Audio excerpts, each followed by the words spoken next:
right, good evening, everyone, and thanks for being here. I'm Tracy Steppes, Chair of the Education Department, and it is my pleasure to welcome you to celebrate the launch of Professor Jin Li's new book, The Self in the West and East Asia, Being or Becoming, and to hear about this important new work. After Professor Li's presentation, we'll have some time for questions and then a reception that I hope you can stay for. Professor Jin Li is Professor of Education here at Brown.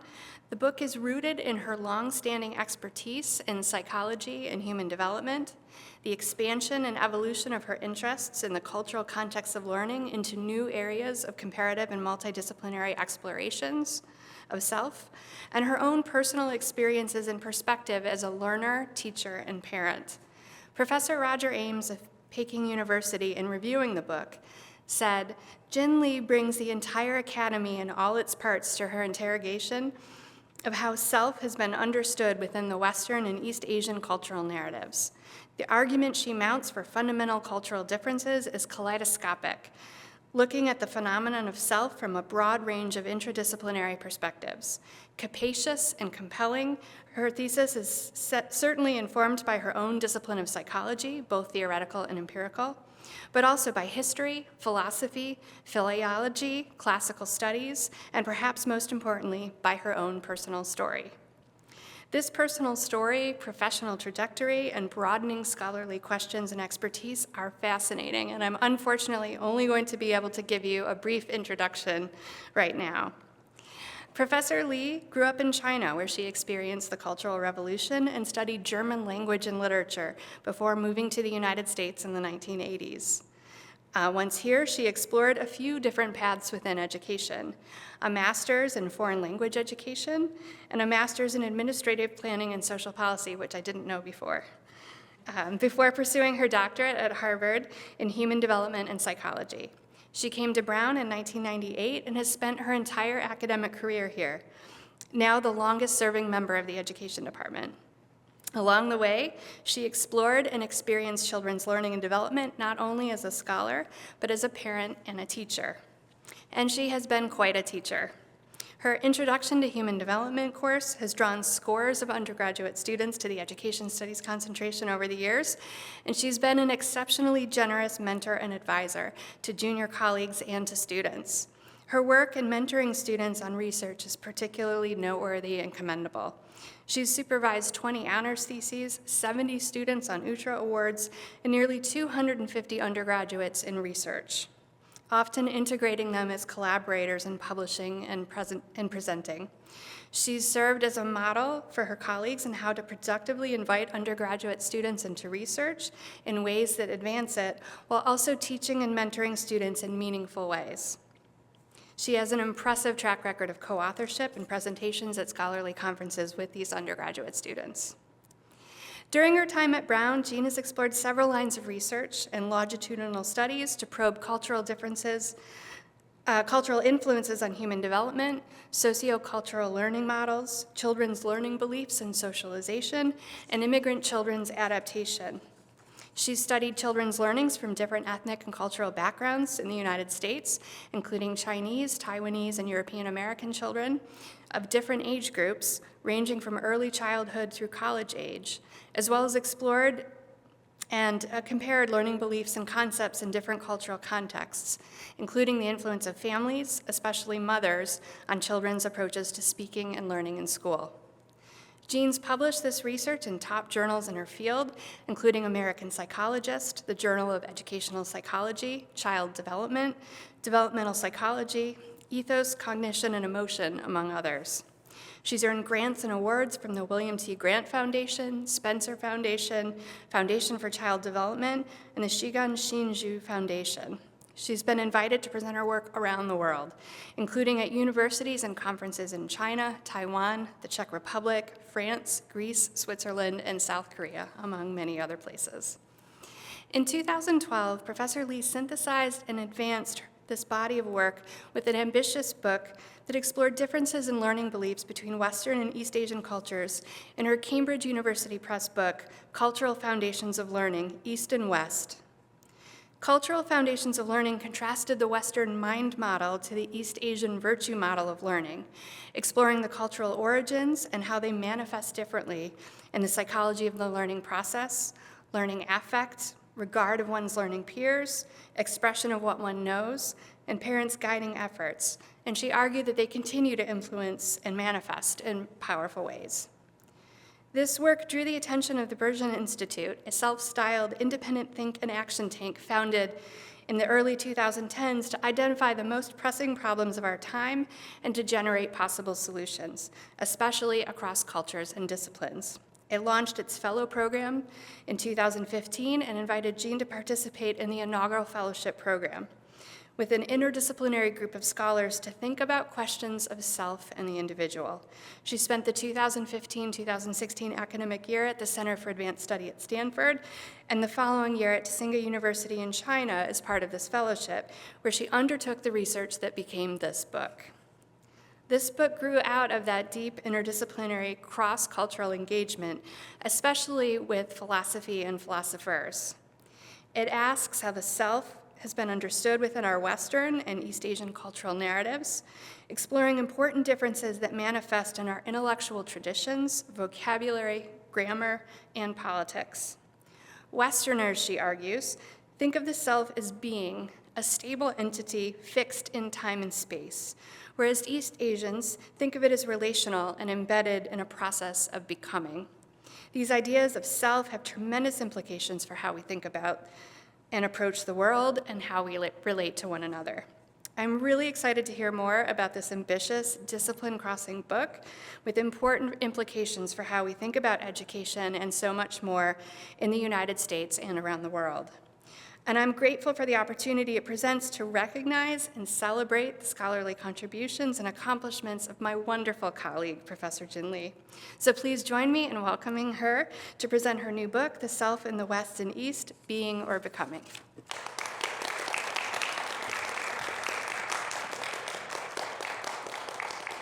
Thank you, Tracy, for the generous introduction. Thank you so much, colleagues and students. This is a great honor for me to be standing here sharing, introducing this book to you. Tracy covered this a lot. I'm gonna use this. Right. Okay. So, to be or not to be, that is a strange question, right? So my first time I heard this phrase was when I was in China studying German. I completely failed to understand what I heard. So I mumbled to myself, what kind of question is that? How come there's no subject? Who is to be or not to be? To be or not to be, with whom, doing what, and where, right? So I couldn't understand the very terse phrase when I first time I heard it. Then I learned that humans are called human beings. In English, but then with German, sein, right? And that everything's also a being. So, sorry, I hit the wrong key. There. And this felt like trying to get through a brick wall, as Chinese does not have the term being. And we never did. We have a translation, but that's from the Western languages, okay? So for the longest thousands of years, we didn't have the term. So consider this experience, part one. Shortly after my European-American husband and I got married, he mustered his courage to tell me, Jin, I find you very rude because you use commands to talk to me like a military drill sergeant. Really? How? I was very surprised because I never thought I was a rude person. Whenever you want me to do something, you just say, Mike, open the door, or move to the side. Yes, I did that. Feeling very challenged, I asked him how else I should talk with him. You should use words like could you, would you, may I. Even between husband and wife, I asked. Yes, between any people.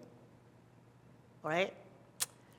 So part 2, in Chinese culture, intimacy needs no polite schmoozing. That is only between non-family.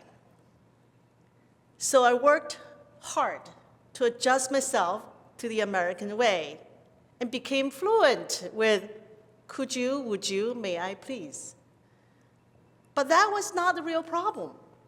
The real one came when my mother joined us. One day, she grew agitated. Jin, you have become strange. What? Really, how? You talk strangely. Like you say to me, would you please? Okay. You are treating me as a stranger. I'm your mom. Don't say would you, could you, may I to me again. Just tell me what you want me to do. Oh. Are there any connections between the two? Both encounters have intrigued me for decades. This book is a report on my effort to make sense of such sharp cultural exchange by studying first psychology and human development, and then going back to philosophy of both cultural systems. As I dug down more, the connections became clearer. It is not about which type of self is better, but making sense of important cultural differences. The human self in culture. The human self is vast and complex. We might think our sense of self is the amalgam of our own feelings, thoughts, and experiences. However, how what we define as our individual's own self owes much to the philosophy of our culture as evinced by contemporary psychological research. Our culture's philosophy shapes who we are, where we came from, and where we're going. This is the process, broadly construed, the process of socialization and education of children. Self as being or becoming. How many people think that the West is about becoming, for example, discovering and realizing your potential? And that East Asia is about being, for example, they tend to be more fixed in their tradition, history, and tradition. Well, my studies reveal a different, counterintuitive picture. The West is more being-oriented, and East Asia is more becoming-oriented. To parallel the Western ontological emblem, to be or not to be, that is the question, the East Asian equivalent might be phrased as to become or not to become a full human. That is the question. So, I would like to give 2 examples of Western greater being orientation and East Asian greater becoming orientation. The first one, I will speak about the Western essential self and East Asian particular self. And the second one is the Western linear self and the East Asian interrelational self. So let's take a look at Western essential self. This is Socrates, Plato, Aristotle, St. Augustine, René Descartes, John Locke, and I'm going to put up Heidegger there. And there were people before Socrates, and among them, and many more after them, right? So from the Greek philosophy to the present philosophy, there is a very strong theme. It's called dualism. So dualism basically talks about the 2 levels of our human understanding of the world. The first one is what meets the eye, meets our senses. So for example, some people find certain flowers beautiful, certain architecture beautiful, certain color beautiful, others not, right? People are very subjective, finding things beautiful or not. But the idea of beauty is the second level of understanding. So all beautiful things share the common notion of beauty, and that's the essence. So this idea, dualism, is also related to mind-body through religious but also philosophy, right? They're in the realm. So differentiation like that. So it's essence. So what is essence? Essence is the idea in our head of form, right? Thus regarded as ideal knowledge humans ought to pursue. So each person has an essential core of self as well. Therefore, much of our life is about seeking truth, because we understand the world, and what kind of understanding should that be with seeking truth for the longest time? So life goal is to understand the essence of the divine, still to date. A lot of people pursue that, okay? And the physical, that gave birth to natural sciences. And the human world, the humanities, political, and social sciences, trying to understand the underlying patterns and trends and so on, right? And also our own sense of self. Psychology aims to understand that too. So, I'm switching to psychology. Does psychological research provide any support for this kind of conceptualization of self? The answer is yes. I would like to give two examples. There's a huge body of research on, first, personality traits across the world to reduce human personality traits to a few types. And this work began in the West, United States and Europe, and then taken to across the world to testing people. And their research actually says, yes, the human, this is regarded the human inner architecture can be reduced to a few types. And here is the list. Big 5 or 6 is called, okay? Openness to experience, number 1. Conscientiousness, number 2. Extroversion, number 3. Agreeableness, number 4. Neuroticism, number 5. And the most recently, honesty, humility as another personality trait. So yeah, it's quite remarkable. All of these people, how many billions we have, right? Reduced to this kind of 5, 6. So that's an attempt to understand the essence of human inner architecture. The second line of research is on true self, the true self. Now, to study the true self, you have to study all kinds of untrue and false self, which we know is the main cause, right? One of the main causes to mental health problems. People, lived a false life, okay? So false self is linked to psychological malfunctioning. Yes, much of our clinical psych aims to help people to clarify that or to remove the false self. So there's new research, mostly done at Yale University, and this research looks at what is it about humans that we regard each other as you're the same person, you don't change. Well, it turns out is the moral. So long as the moral core stays, our fundamental identity stays. Superficial things can change. Your look, your age, whatever, those can change. For example, if a person is regarded as very moral and somehow turned into a child molester, and most Western people would think that person is no longer the same person. That person changed, okay? But if the person older, lose some appetite for this and that, or even, hands are cut off, whatever, the person stays the same, so long your moral core stays. So, in other words, the personal essence is linked to moral good, the moral core, okay? Very important. Okay, let's take a look at East Asian, right? So, we start with Confucius, Mencius, Xunzi, Chen Hao, Chen Yi, those are brothers, and Zhu Xi, big name, okay? And Wang Yangming, those of you who are familiar with East Asian philosophy, and of course, before Confucius, there are people who thought who laid some foundation for him to synthesize the philosophy. So the idea of a particular self is mostly associated with Confucian philosophy since ancient times. And these people, okay?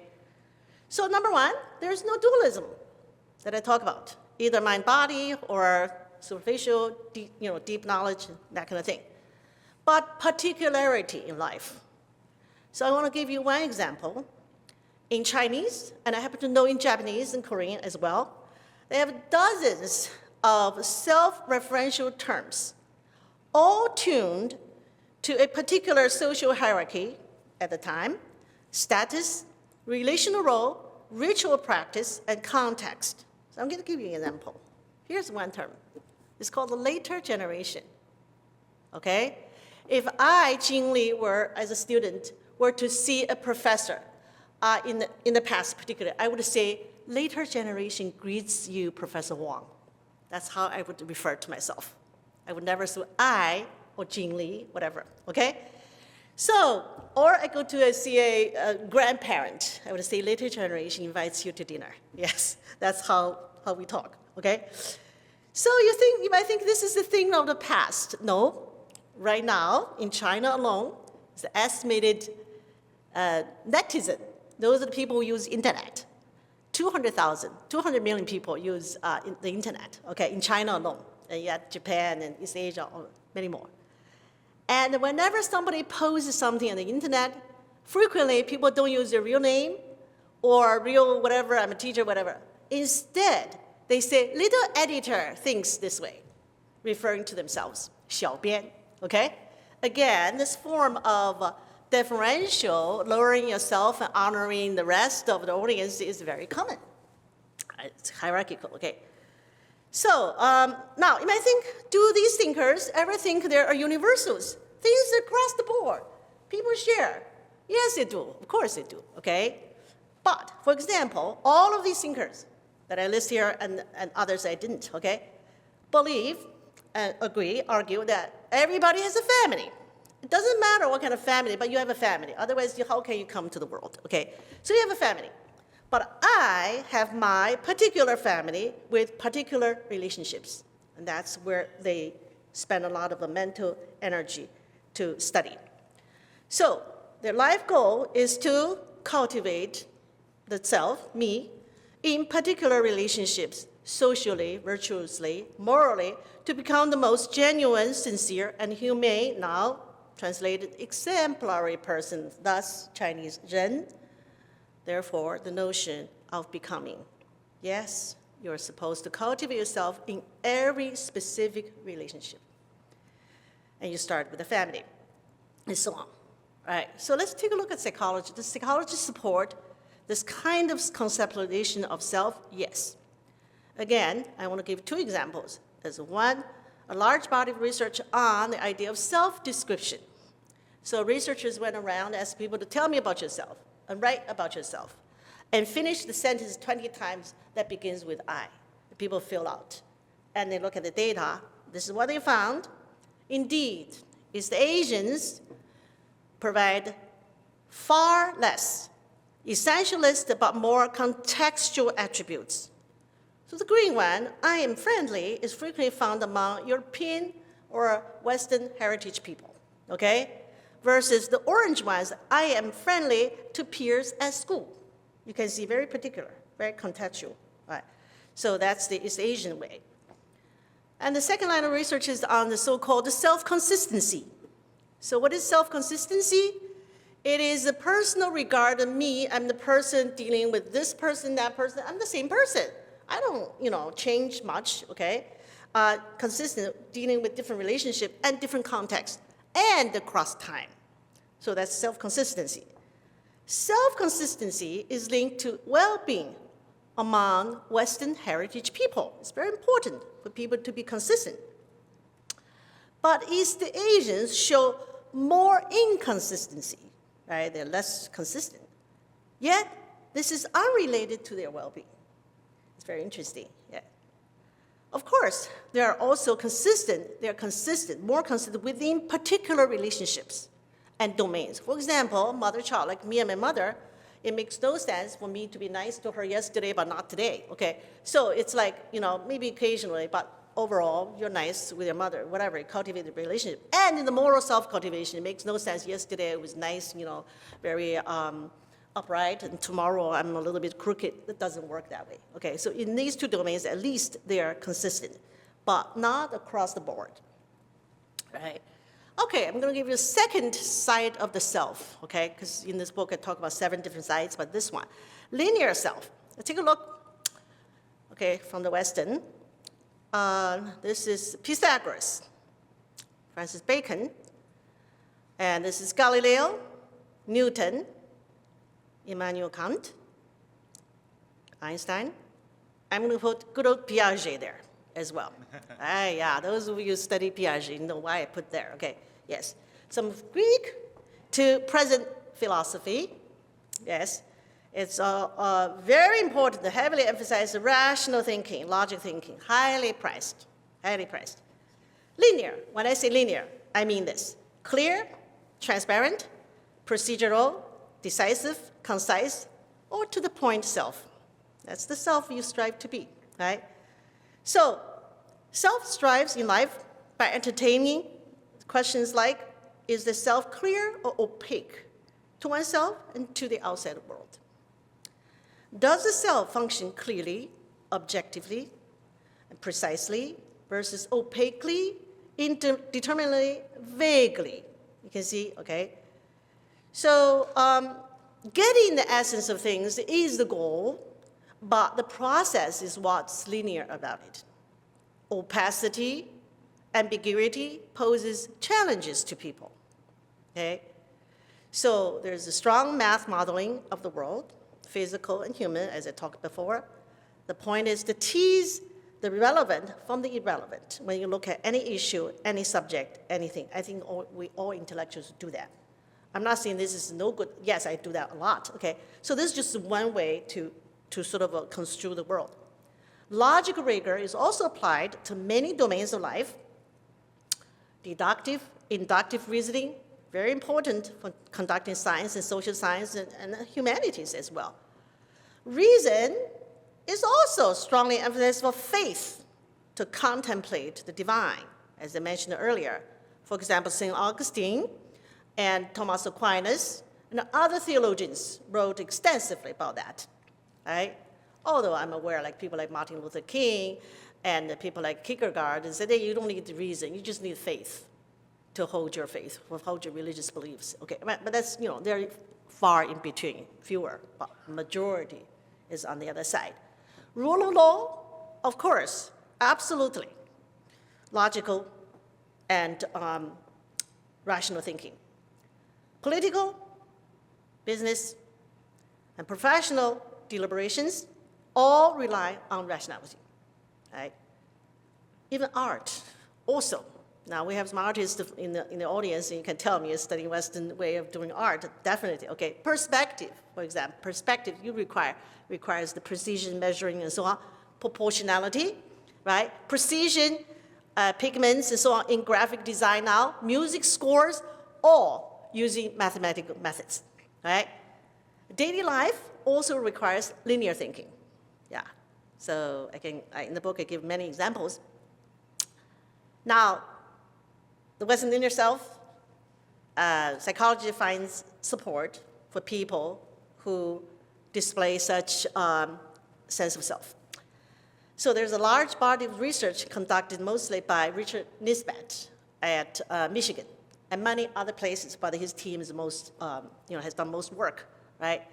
So what they have found is that Western heritage people have greater reliance on rules, categories, structures to organize their world.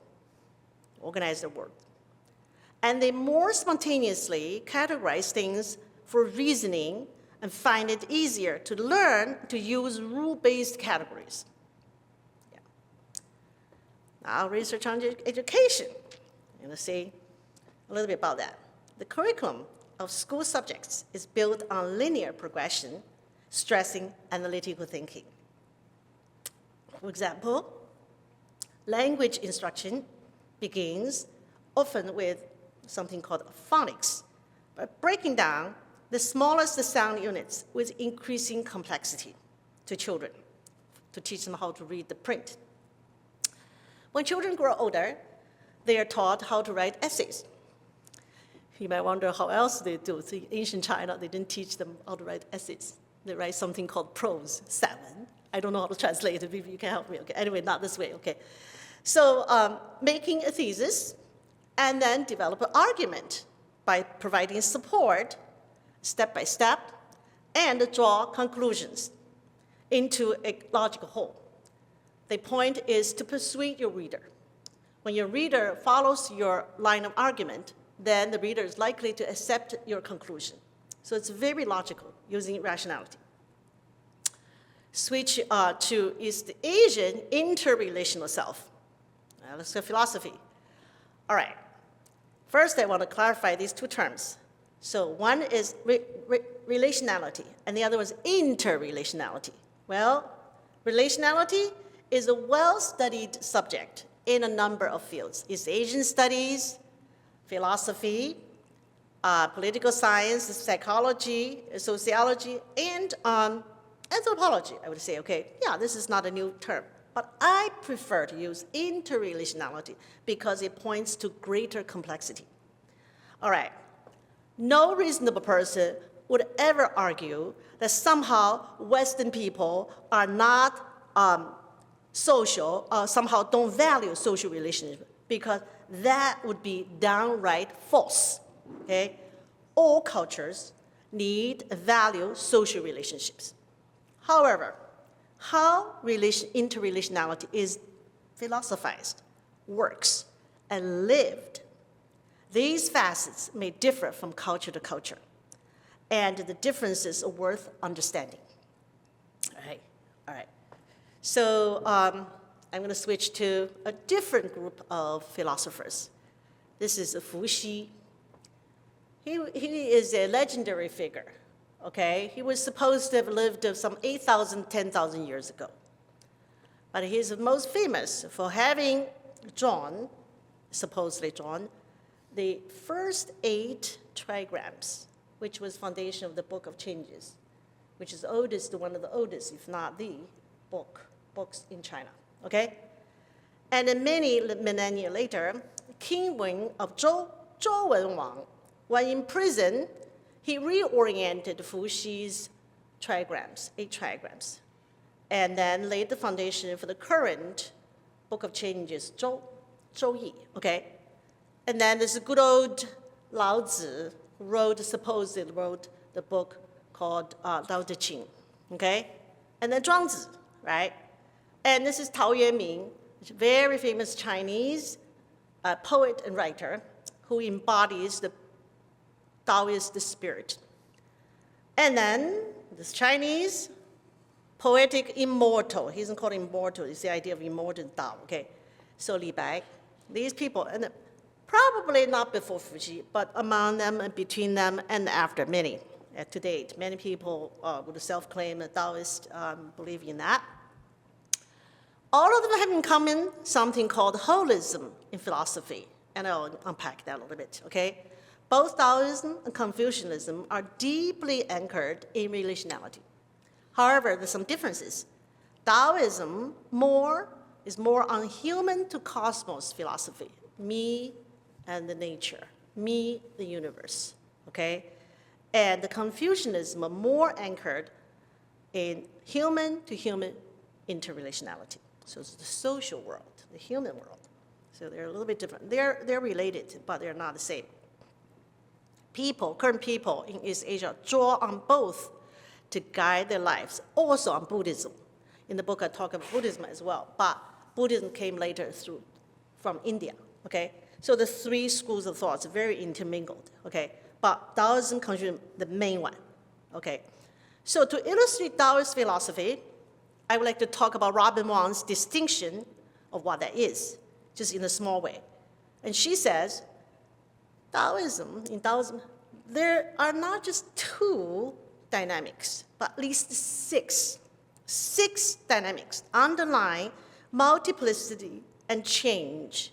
That is, the self learns to look at the world that way and function that way, okay?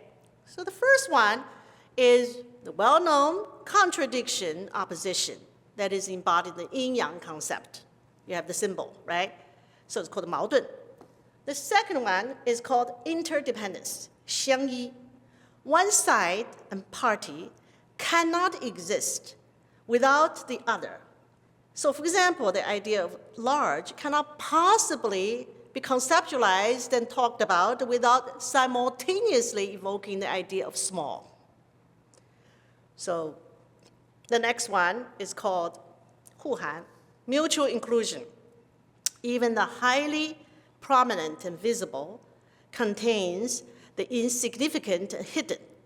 And that's very well represented in the yin-yang symbol, the white dot in the black fish and the black dot in the white fish. The kernel is there. That's why they could transform and change. So in other words, in life, you look at one thing, don't forget there's some other thing lurking around. That's the idea, okay? So next one is 交感, interaction and resonance. It's the relationship between sound and echo. I would say cause effect in our contemporary or Western thinking and analyze things, and that belongs here, okay? Yeah, cause effect. And then complementary and mutual support, 互补. One party supplies what the other lacks. And this is frequently commonly used in education. Okay, for example, two students, one is good at math, but not very good at writing, and the other one the opposite. They work together to support each other, so both of them end up doing well or improving in both domains. It's frequently used in East Asian education. In a classroom of 60 students, the teacher will say, okay, such and such, you're excellent, you're good at math. You are working with 5 other students who are not very good, but they are good in their own way, so you learn from them. So they have mutual support all the time. And students don't work alone. They work with each other heavily, okay, through this understanding of how you improve students. Change and transformation 转化, timeless change from one state to another. So you can seasonal change. I would call American presidential election to fall within that category. We have a cycle, change cycles, okay? So I think East Asians, from Taoist perspective, would look at that way, okay? So continue. This is a little bit abstract, so I'm going to give you more examples. 2. So first, I'm going to talk about the fact that East Asians are found to be at greater ease with ambiguity and even contradiction in their daily life, okay? There's a high alertness to an avoidance of extremity in any situation. Okay, here's a real example. 2 male workers, X and Y, don't get along well. X has an opportunity to vent his unhappiness to the manager. Should he do it? Should I do it? Before doing it, he is likely to consider issues like, what if Y finds out? What if Y's family friends with the manager? What if the manager actually doesn't like me? And so on and so forth. Okay? Such multi-perspective considerations would lead X to hold his grievance back and learns, in order to learn more about all visible and hidden parties and to find a better way to resolve their issues. Even if the answer is clear, X may still not do it, thinking that he might need to deal with Y down the road. Okay? So, due to Taoist influence, there are many idioms used in daily life. Those of you who speak Chinese will know what I mean. First one, following the XY story, I better swallow my bitterness and move on. 忍气吞声. No matter what one does, one will always reserve a way to back oneself out. 留有后路. Misfortune might be a blessing in disguise as well. Told story, 塞翁失马焉知非福. Those of you who want to know, I had to tell you this, okay. English words such as vagueness, equivocalness, obscurity, evasiveness, elusiveness, caginess, and so on have negative connotations, but not necessarily in Chinese. For example, we say somebody means their words, like 闪烁其词, to reduce a sharp critical tone. Beat around the bush, 拐弯抹角, to tone down a demand. And respond ambiguously on purpose, 模棱两可, to avoid a commitment without hurting the other. Okay? So on and so forth, many, many, many. These are thousands and thousands. Every day we use these terms to help us get through the day. The second example that reflects Taoist holism or multi-perspectives is art. Okay, so I'm going to show you Han Xi Zai, 夜宴图. Han Xi Zai's Night Banquet by Gu Hongzhong, long time ago. Who was Han? Han was a court official, but disillusioned with the dynasty in chaos. To avoid the emperor's suspicion of his view, he pretended to lead a decadent lifestyle. To determine Han's intentions, the emperor sent Gu, a court official, to spy on Han at his lavish banquet. So this is by spy painting, spy, okay? Gu did, and out of memory, painted the event to present it to the emperor, who eventually left Han alone. So Han succeeded. All right? Gu's painting is one of the most treasured Chinese gems. Here is the painting. It's a scroll. Take a look. Okay, it depicts events from the beginning to the end and what's going on, right? Gu spied on the sky, right? So I'm going to show you a part, the lower part, okay, in more detail. This one. Just take a quick peek, and I will do a little analysis for you. All right? All right. So the whole horizontal scroll depicts an intricate portrayal of the unfolding event of music, dance, and core life. But there's no vanishing point. Figures in the back are bigger than those in the front. Take another look. The one in the front is smaller than the one standing in the back.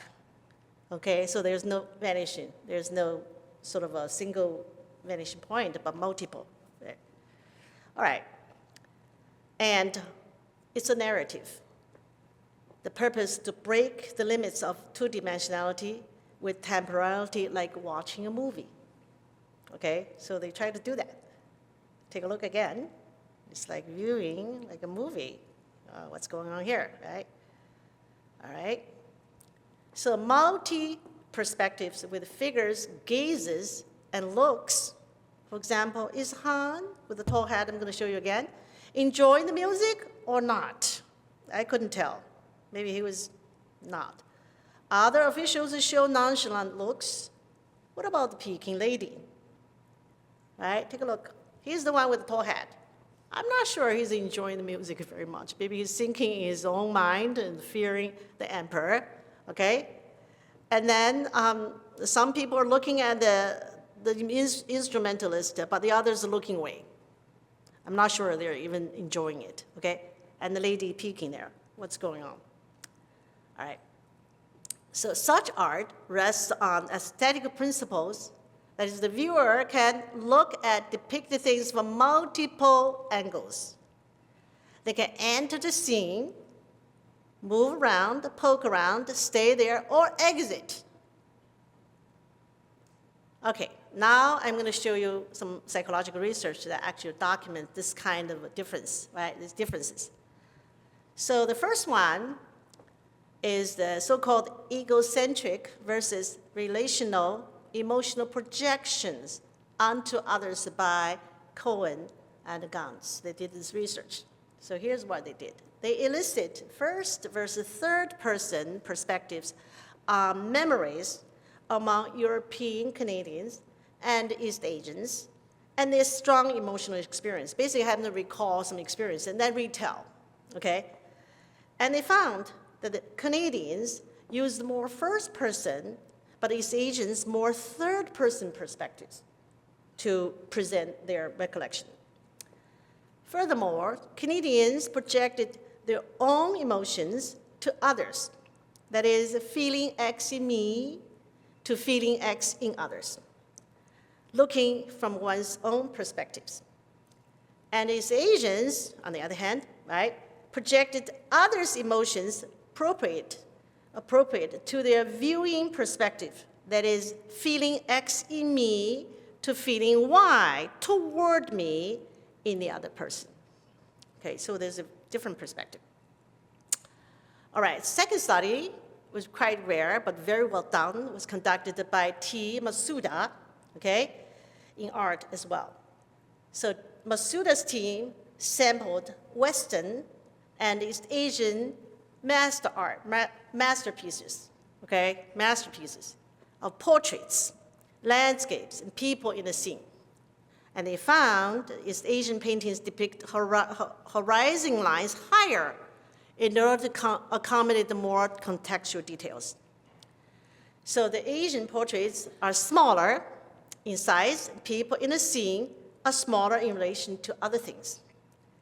And then they asked participants to draw landscapes with a house, a tree, a river, a person, and horizon, plus ask them to take portrait photos with a camera with a zooming function.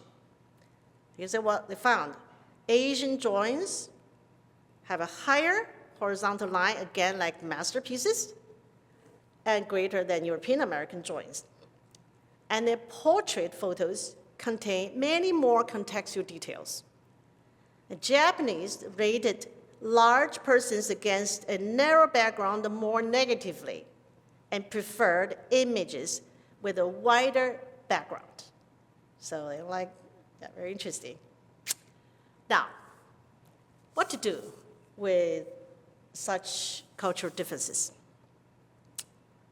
My husband wanted me to keep a distance so as to retain each other's tighter individual boundaries. However, what my husband desired was what my mother rejected. So there was a conflict. The much tighter personal boundaries would be detrimental to the mother-daughter relationship that I had developed with her from the very beginning. Both ways are shaped by their respective cultures' philosophy. It would be hard to mix and integrate the core self-attributes, for example, both essential and particular, and linear and integrated simultaneously on the same thing. I would think that's difficult, okay? Are there ways to move forward? I think so, okay? Research suggests that people in cross-cultural settings develop different self-frames, not just code. Code is language, but other ways.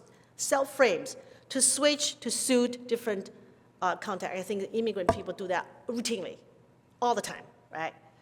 So that was what I did, which I call a cultural chameleon, that enabled me to adapt to a new culture that, while retaining the core self way that I appropriated from my native culture. That effort fostered a harmonious family life that satisfied all members' flourishing. However, how best to achieve that harmony, such harmony, is an open question for different people from diverse cultures. I also see important implications for human development and education. Our culturally responsive pedagogy might also look at these differences in the developing self among children. Finally, the remaining parts of the book, I have briefly shared parts of 2 chapters of 9. Those interested are welcome to check the book out.